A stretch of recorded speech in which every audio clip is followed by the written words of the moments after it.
There's no question that people could take this concept of radical or the book itself or whatever and begin to think, all right, well then I have to, if I do these things, then I'll earn the favor of God. And it can slip into a very, very dangerous legalism really, really quickly. And so this is where I want to be clear at every point. And the way I describe it sometimes is just one simple statement. The gospel that saves us from work saves us to work. And what I mean by that is there's two different kinds of work that we see talked about in the New Testament.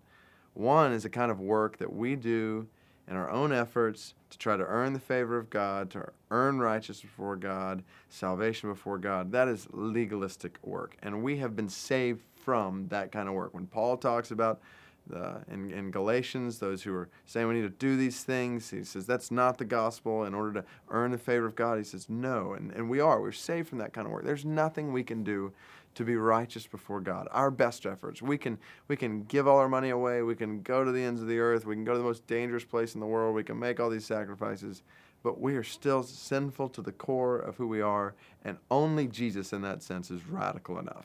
Only He has given enough. Only He has sacrificed enough. And so the radical life begins with a radical death, a death to ourself, a death to every attempt in our life to try to earn the favor of God, to acknowledge I can do nothing before Him to earn His favor, and Christ has done everything necessary for me, and so I trust fully in Him. Nothing in my hands I bring, simply to the cross I cling. So we're saved from work to try to earn the favor of God. We're free from that. I'm free to rest in Christ.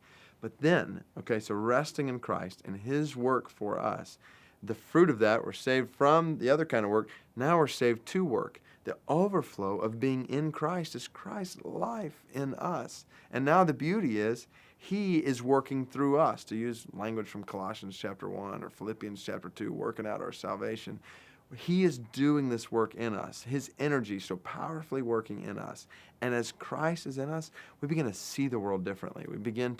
Our hearts are changed. We begin to live totally differently. And we begin to work for the glory of God, not in a way to try to earn His favor, but as an overflow of faith in Him. We begin to work with passion because this is the fruit of the life of Christ in us. So this kind of work is good. This kind of work is the fruit of faith in Christ. And so when I'm talking about radical, that's the kind of work I'm after. Not the kind of work thinking, okay, well, I do these things, then I'm going to be better before God. Oh, it misses the whole point of the gospel. So faith in the gospel drives this kind of work. Just risk-taking, sacrifice-making.